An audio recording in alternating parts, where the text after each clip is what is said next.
My marriage has been arranged. It was August 1565, so I was 21 years old. This is a very important event in my life, so let's take a moment to summarize the process. In Asan, I met the most important person in my life, Bang-jin, who became my father-in-law.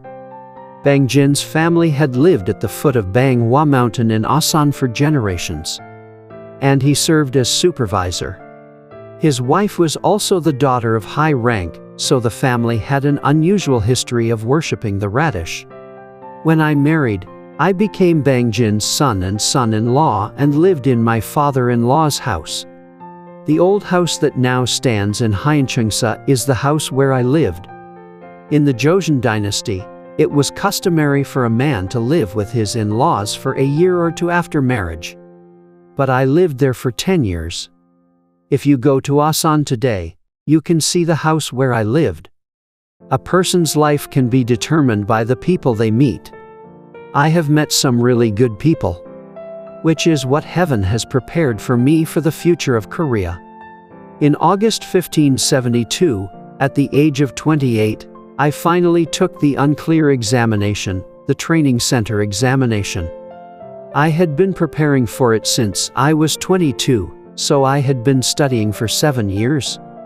I was about to put all my hard-earned skills to the test. It was time for the archery test on horseback. I shot the arrow calmly, just as I had practiced. 1 shot, 2 shots, and things were going well. Then, boom, I fell off my horse. The horse, which had been running hard, suddenly fell backwards. After falling off the horse, I was left on the ground without any defense. I felt a lot of pain in my left foot. Did I break a bone? The people watching me chattered. Is he dead? Despite the excruciating pain, I calmly broke a willow branch and wrapped it around my left leg. Then I jumped back on my horse and rode to the end, completing the test. The people around me chattered again. What a feat!